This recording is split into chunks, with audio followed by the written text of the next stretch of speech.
ഈ അന്വേഷണ സംഘത്തിലെ വിശ്വാസമില്ലെന്നല്ല, അവരെല്ലാം നല്ല ആക്റ്റീവ് ഉദ്യോഗസ്ഥർ തന്നെയാണ്. പക്ഷെ അവർക്ക് എന്തോ എവിടുന്നോ സമ്മർദ്ദമുണ്ടായിരിക്കുന്നു. കാരണം മുകേഷിന് ജാമ്യം കിട്ടിയപ്പോൾ അത് സ്വാഭാവികമാണ്, ജാമ്യം കിട്ടും, എല്ലാവർക്കും ജാമ്യം കിട്ടും. പക്ഷെ ജാമ്യം കിട്ടിയെന്ന് വെച്ചാൽ അവർ ഒരിക്കലും അത് കുറ്റവിമുക്തനാകുന്നില്ല. അവർ ശരിക്കും കോടതി കേസിന്റെ മെരിറ്റിലോട്ട് കടക്കുന്നതേ ഉള്ളൂ. ഇനി ഇത് കഴിഞ്ഞ് തെളിവുകൾ കൊടുക്കണം പോലീസുകാർ, അത് കഴിഞ്ഞിട്ട് വിചാരണ ഉണ്ട് അല്ലേ.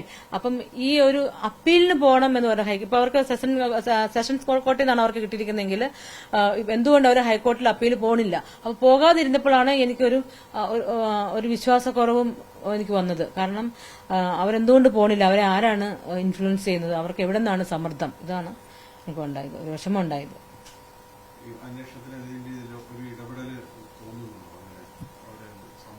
തീർച്ചയായിട്ടും. ഇപ്പൊ ഞാൻ പറയാം, മുകേഷിന്റെ കാര്യത്തിൽ തന്നെ ഒരു വാട്സപ്പിന്റെ ഏതോ ഒരു വാട്സപ്പ്, ഒരു കാര്യമില്ലാത്ത ഒരു സീരിയസ്നെസ്സും ഇല്ലാത്ത ഒരു വാട്സപ്പിന്റെ ഒക്കെ എടുത്തിട്ടാണ് പറയുന്നത്. ഇപ്പൊ ഞങ്ങളുടെ ശരിക്കും അദ്ദേഹം എന്നെ മരട് എന്ന ഫ്ളാറ്റിൽ അയാളുടെ സ്വന്തം വില്ലയിൽ എന്നെ കൊണ്ടുപോയി പ്രലോഭിച്ച് മെമ്പർഷിപ്പ് തരാമെന്ന് പറഞ്ഞ് പ്രലോഭിച്ച് എന്നെ പുള്ളിയുടെ ഫ്ളാറ്റിൽ കൊണ്ടുപോയി. അവിടെ പോയിട്ട് കൺസെന്റ് ഇല്ലാതെ നമ്മളെ അബ്യൂസ് ചെയ്തിട്ട് പിന്നെ രാത്രിയാകുമ്പോൾ ഞാൻ എന്താ ചെയ്യേണ്ടത്, എനിക്ക് തന്നെ അവിടെ നിന്ന് ഇറങ്ങി ഓടിപ്പോ, ഞാനൊരു ആർട്ടിസ്റ്റാണ്, നമ്മൾ ചുമ്മാ നാണക്കെടാൻ നമ്മൾ ആൾക്കാർ ഓടിക്കൂടും, എന്താ പ്രശ്നം? അപ്പൊ നമുക്കത്, എനിക്ക് അന്ന് 2 കുട്ടികളുണ്ട്, 2 സ്കൂളിൽ പഠിക്കുന്ന കുട്ടികളുണ്ട്, അവരുടെ എഡ്യൂക്കേഷനെ ബാധിക്കാൻ പാടില്ല. അപ്പൊ അതുകൊണ്ട് തന്നെ ഞാൻ അവിടെ പറഞ്ഞു, എന്നെ തിരിച്ച് എന്നെ എവിടെ കയറ്റി അവിടെ കൊണ്ടുവിടാൻ പറഞ്ഞു. പക്ഷെ ആൾക്കാർ അതിനൊക്കെയാണ് മുൻതൂക്കം കൊടുക്കുന്നത്. പക്ഷെ എനിക്ക് ഇവിടെ അതായത് ഞങ്ങളുടെ മ്യൂച്വൽ ആക്കുവാണ് ഇന്നിപ്പോ ആൾക്കാർ ചെയ്യുന്നത്. അത് ഒരിക്കലും പറ്റത്തില്ല. ഞാൻ തീർച്ചയായിട്ടും തനിയെ തന്നെ ഞാൻ ഇൻഡിവിജ്വലായിട്ട് ഞാൻ അപ്പീലിന് പോകാൻ തീരുമാനിച്ചിരിക്കുകയാണ്. കാരണം പീഡനം എപ്പോഴും ക്രൈം തന്നെയാണ്. അത് പാവപ്പെട്ടവനായാലും ശരി, മുതലാളിയായാലും ശരി, ക്രൈം തന്നെയാണ്. അതിനെക്കുറിച്ച് കൂടുതൽ അന്വേഷിക്കുക തന്നെ വേണം, ഉപ്പ് തിന്നുന്നതും വെള്ളം കുടിക്കുക തന്നെ വേണം എന്നാണ് ഞാൻ ഇപ്പോഴും പറയുന്നത്. മുകേഷിന്റെ സൈഡിൽ നിന്ന് മുകേഷ് അത് മ്യൂച്വൽ ആക്കുക, പീഡനം അല്ലായിരുന്നു, മ്യൂച്വൽ ആണെന്ന് പറഞ്ഞിട്ടുണ്ട്. ഇപ്പൊ ഞാൻ പറയട്ടെ, ഇപ്പം ബ്ലാക്ക് മെയിലിംഗ് എന്നൊക്കെ പുള്ളിക്കാരൻ പറയുന്നുണ്ട്, ഞാൻ അങ്ങനെ ബ്ലാക്ക് മെയിൽ ചെയ്യാനാണെങ്കിൽ ഞാൻ ഫിലിം ഫീൽഡിലുള്ള ആളാണ്. ഇപ്പം ഞാൻ ഓപ്പണായിട്ട് തന്നെ സംസാരിക്കുകയാണ്. നമ്മൾ അതായത് ഒരു 15 വർഷം മുമ്പ് ഓർത്തുക. അപ്പൊ അന്ന് കുറെ പ്രൊഡ്യൂസർമാരൊക്കെ പറയുവാണ്, ഞാൻ മിനുവിന് ഒരു ഫ്ളാറ്റ് എടുത്തുതരാം, മിനുവിനൊരു കാർ എടുത്തുതരാം, എന്റെ കീപ്പായിട്ടിരിക്കാൻ പറ്റുമോ? പക്ഷെ അന്നൊന്നും നമുക്ക് നമ്മുടേതായ അഭിമാനവും ഡിഗ്നിറ്റിയും പേഴ്സണാലിറ്റിയും ഇല്ലേ. അപ്പൊ അതിനൊന്നും നമ്മൾ സമ്മതിച്ചില്ല. അപ്പൊ നമുക്ക് അങ്ങനെ കാശിനായിരുന്നെങ്കിൽ നമുക്ക് അന്ന് ഈസി മേക്കിംഗ് മണി ഒത്തിരി ഓപ്പർച്യൂണിറ്റി നമുക്കുണ്ട്. അപ്പോഴൊന്നും മനസ്സിലാക്കണം, ആ പീഡനം നടന്നിട്ട് പോലും ഞാൻ അദ്ദേഹത്തെ പിന്നെ കാണാൻ പോയിട്ടില്ല. പിന്നെ അതിനുശേഷം പുള്ളിക്കാരൻ ഇങ്ങനെ പല കാര്യങ്ങളൊക്കെ പറഞ്ഞു. അതിന്റെ കെയർ ഓഫിൽ പുള്ളിക്കാരന് ജാമ്യം കൊടുത്തതിൽ എനിക്ക് പ്രതിഷേധമുണ്ട്. പുള്ളിക്കാരൻ ഇന്ന് വരെ വിളിച്ച് ക്വസ്റ്റ്യൻ ചെയ്യുകയോ കസ്റ്റഡിയിൽ എടുത്ത് ക്വസ്റ്റ്യനും ചെയ്തിട്ടില്ല. അപ്പം കൊല്ലത്ത് തന്നെ ആൾക്കാരെല്ലാം പ്രതികരിച്ചു പുള്ളിക്കാരനെതിരെ. പക്ഷെ ആരാണ് പുള്ളിക്കാരനെ സംരക്ഷിക്കുന്നത് ഇപ്പോഴും? അതാരാണ്?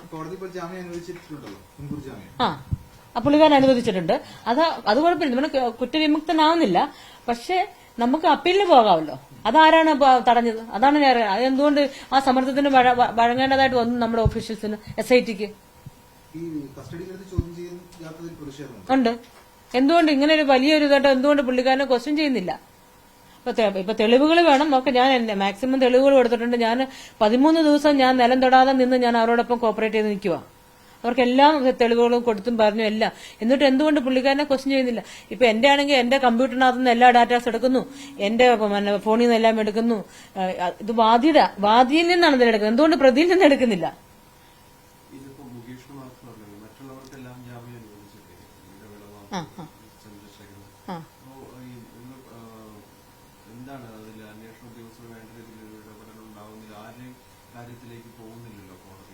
അതാണ് അത് കോർട്ട് അത് പ്രിൻസിപ്പൽ സെഷൻസ് കോടതി ആയതുകൊണ്ടാണ്. എനിക്കിപ്പോ വേണ്ടത് നമ്മുടെ കേസ് എനിക്ക് ഹൈക്കോടതിയിൽ പോകണം. എനിക്ക് ഇനിയും ഫർദർ സ്റ്റേറ്റ്മെന്റ് ഉണ്ട് പറയാൻ.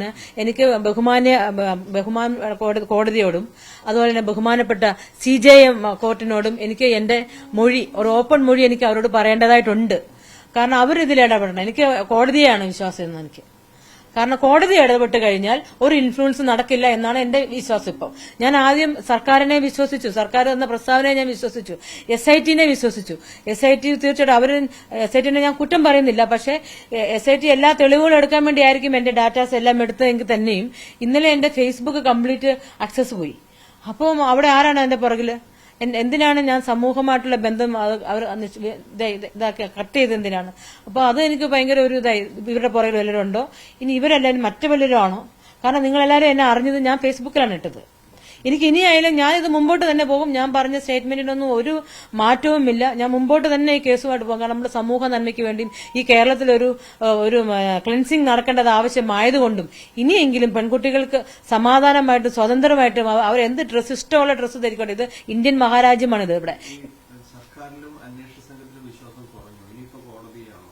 എനിക്കിപ്പോ കോടതിയെ വിശ്വാസം. കാരണം എന്താണെന്നറിയാം, എന്തുകൊണ്ട് അപ്പീലിന് പോകാൻ അവർക്ക് സമ്മർദ്ദം കൊടുത്തു അപ്പീലിന് പോവണ്ടെന്ന് പറയാൻ? കാരണം ഒരു വാട്സപ്പിന്റെ ഇതിലാണോ? അപ്പൊ എന്നെ പീഡിപ്പിച്ചത് ഒന്നുമില്ലേ? ഞാൻ പീഡനയേറ്റ ആളാണ്, ഞാൻ ഇരയാണ്. അപ്പൊ എന്തുകൊണ്ട് സർക്കാർ എന്റെ കൂടെ നിൽക്കുന്നില്ല? ഇന്ന് സർക്കാർ പ്രതിയുടെ കൂടെയാണ്, ഇത് ഇരയുടെ കൂടെ അല്ല. അതാണ് എനിക്ക്. അതുകൊണ്ട് തീർച്ചയായിട്ടും എനിക്ക് കോടതിയെ, ഞാനിപ്പോ കോടതിയാണ് സമീപിക്കാൻ പോണത്. എനിക്ക് അതെനിക്കറിയാം. കാരണം ഇവര് തന്നെ എന്നോട് പാസ്വേഡ് എല്ലാം ചോദിച്ചിട്ടുണ്ട്. ഞാൻ എല്ലാവർക്കും പാസ്വേഡ് വിശ്വസിച്ച് കൊടുത്തത് ഞാൻ എത്തിക്കാം. പക്ഷെ ഇന്നലെ തൊട്ട് എനിക്ക് ഫേസ്ബുക്ക് ആക്സസ് ഇല്ല. അപ്പൊ അവർക്ക് ഫേസ്ബുക്ക് വേണമെങ്കിൽ ഇനി എന്തായിരിക്കും സംഭവിക്കുക? മുകേഷിന്റെ ഒക്കെ എന്തെങ്കിലും ഐഡിയ കാണാൻ എനിക്ക് അറിയില്ല. നാളെ എന്നെ തന്നെ ഇല്ലാണ്ടാക്കാം. ഇപ്പൊ തന്നെ 10-60 സ്ത്രീകള് ആർട്ടിസ്റ്റുകൾ ഇന്ന് മുൻപോട്ട് വരാൻ റെഡിയായിരിക്കുകയാണ്. റിട്ടയർഡ് ACPയുടെ മകളെ 4 ദിവസമാണ് നാഷണൽ അവാർഡ് കിട്ടിയ പ്രമുഖനായ ഒരു നടൻ പീഡിപ്പിച്ചത്. ആ സ്ത്രീയും ഇന്ന് പുറത്തു പറയാൻ മൊഴി കൊടുക്കാൻ റെഡിയായിരിക്കുകയാണ്. അതുപോലെ 10-60 പേരുണ്ട്. ചെന്നൈയിൽ നിന്ന് വന്ന് ഇവിടെ നമ്മുടെ മലയാളം ഇൻഡസ്ട്രിയിൽ വന്നിട്ട് പീഡിപ്പിക്കപ്പെട്ടവരുണ്ട്. ബാംഗ്ലൂരിൽ നിന്ന് വന്നിട്ട് പീഡിപ്പിക്കപ്പെട്ടവരുണ്ട്. അവരെല്ലാവരും ഇന്ന് ഇപ്പൊ എനിക്ക് അപ്പീൽ കിട്ടാത്തതുകൊണ്ട് എനിക്ക് ഇന്ന് നമ്മുടെ ഈ കേരളത്തിലെ 34 അഡ്വക്കേറ്റ്സ് ഉള്ള കുടുംബമുണ്ട്. അതായത് സംഗീത ലാസർ ആൻഡ് ലൂയിസ് അസോസിയേഷൻ. ഞാൻ പുള്ളിക്കാരൻ എന്റെ ഫാമിലി ഫ്രണ്ടും കൂടെയാണ്, പുള്ളിക്കാരൻ ഡയറക്ടറും കൂടെയാണ്. ഇലിഞ്ഞിക്കാവ് പിയോ എന്നുള്ള പുള്ളിയാണ് എന്റെ ഡയറക്ടർ. അപ്പൊ ഞാൻ ഈ ഒരു അവസരത്തിൽ ഞാൻ പുള്ളിക്കാരനെ വിളിച്ച് പറഞ്ഞു, തീർച്ചയായിട്ടും നമുക്ക് ഇതിന്റെ ഇതാക്കണം. ഈ കാര്യങ്ങളെല്ലാം ഈ എന്നെ അപ്രോച്ച് ചെയ്ത പെൺകുട്ടികളുടെ കാര്യങ്ങൾ എല്ലാ ഡീറ്റെയിൽസും ഞാൻ അദ്ദേഹത്തിന് കൈമാറി കഴിഞ്ഞു. ഞാൻ എല്ലാവർക്കും ഇദ്ദേഹത്തിന്റെ നമ്പർ കൊടുക്കുകയും ചെയ്തു, നിങ്ങൾ ഇദ്ദേഹത്തിനെ കോൺടാക്ട് ചെയ്യും. അപ്പൊ ഞങ്ങൾ തീർച്ചയായിട്ടും നീതിക്ക് വേണ്ടി ഞങ്ങളെല്ലാം ഒരുപാട് പേര് ഇതിനുവേണ്ടി ഇറങ്ങിയിട്ടുണ്ട്. ഞങ്ങൾ മുന്നോട്ട് പോകാൻ തീരുമാനിച്ചു. അപ്പൊ ഹേമ കമ്മിറ്റിയുടെ മൂടി വെച്ച കുറെ പേജുകൾ മിസ്സായല്ലോ. ഈ മിസ്സായ എല്ലാവരും ഒറിജിനൽ ഡയറക്റ്റ് ആയിട്ട് തന്നെ വരാൻ തീരുമാനിച്ചിരിക്കുകയാണ്. ഇപ്പോൾ അതായത് ഇന്നലെ ഈ ഹൈക്കോടതി ഇത് എടുത്തിരുന്നത് ഇത്രയും നാൾ നടപടി ഉണ്ടാകാത്തത് കടുത്ത വിമർശനം അടക്കം ഉന്നയിച്ചിരുന്നു. അതെ അതെ അതെ. അപ്പൊ അതിന്റെ കൂടി പശ്ചാത്തലത്തിലാണ് ഇപ്പൊ 20 പേര് മുന്നോട്ട് വരുന്നത്. 60 പേര്, 20 പേരല്ല 60 പേര്. 60 സ്ത്രീകളാണ് ഇപ്പം, 60 ആർട്ടിസ്റ്റുകളാണ് ഇപ്പൊ മുന്നോട്ട് വരാൻ പ്ലാൻ ചെയ്തിരിക്കുന്നത്. എല്ലാവരും ഇപ്പൊ നമ്മളോടൊപ്പം നിൽക്കാനും നമുക്ക് ഇത്രയും സപ്പോർട്ടും SITക്ക് ഇങ്ങനെ എല്ലാവരും എടുക്കുന്നതുകൊണ്ടും എല്ലാവർക്കും വേണ്ട FIR കിട്ടല്ലോ. അപ്പൊ അതുകൊണ്ട് ഇപ്പൊ എല്ലാവർക്കും ഒരു വിശ്വാസം വന്നു. പക്ഷെ ഈ അപ്പീലിന് പോകാത്ത മുകേഷ് ഒരു MLA ആയതുകൊണ്ടാണോ ഇങ്ങനെ അപ്പീലിന് പോകാൻ സമ്മതിക്കാണ്ടിരുന്നത്? അപ്പം ഞാൻ പറയുന്ന ക്രൈം ആരാണെങ്കിലും തെറ്റ് ആരായാലും അത് പാവപ്പെട്ടവനൊന്നുമില്ല. തെറ്റ് അതിന് വേണ്ട രീതിയിൽ നടപടിയെടുക്കണമെന്നാണ് എന്റെ ഇത്. അപ്പൊ അത് കോടതിക്ക് മാത്രമേ കഴിയുള്ളൂ. ഈ ഒരു അവസരത്തിൽ ഞാൻ കോടതിയോടും DIG ലോ ആൻഡ് ഓർഡറോടും DGPയോടും എല്ലാവരോടും ഞാൻ വിനീതമായിട്ട് താഴ്മയോടെ അപേക്ഷിക്കുകയാണ്. ഈ കാര്യത്തിൽ നിങ്ങൾ വളരെ സീരിയസ് ആയിട്ടൊരു നടപടിയെടുക്കണം. നമ്മുടെ കേരളത്തിൽ ഒരുപാട് സ്ത്രീകൾ ദുരന്തം അനുഭവിച്ചിട്ടുണ്ട്. പ്രത്യേകിച്ച് ഈ മലയാളം നടന്മാരിൽ നിന്ന്. ഈ നടന്മാര് പാവപ്പെട്ട പ്രൊഡ്യൂസർമാരെ കുത്തുവാള എടുപ്പിച്ച് അവർക്ക് കൈ നിറയെ ക്യാഷും വേണം. അതോടൊപ്പം അവിടെ വന്നിരുന്ന എല്ലാ ആർട്ടിസ്റ്റുകളെയും അവർ ദുർവിനിയോഗപ്പെടുത്തി. ഇതിന് വേണ്ട നടപടി എടുക്കണമെന്ന് ഞാൻ അഭ്യർത്ഥിക്കുകയാണ് നിങ്ങളോട്, കോടതിയോട്. അതെ, റിട്ടയർഡ് ACPയുടെ മകളെ 4 ദിവസമാണ് ഹോട്ടലിലിട്ട് പീഡിപ്പിച്ചത്. വരുവാണ്, അവരെല്ലാം മൊഴിയെടുക്കാൻ സമ്മതിച്ചിരിക്കുകയാണ്. 60 പേരാണ് ഇപ്പം ലിസ്റ്റിൽ വന്നിരിക്കുന്നത് മുന്നോട്ട് വരാൻ, മൊഴി തരാനായിട്ട്.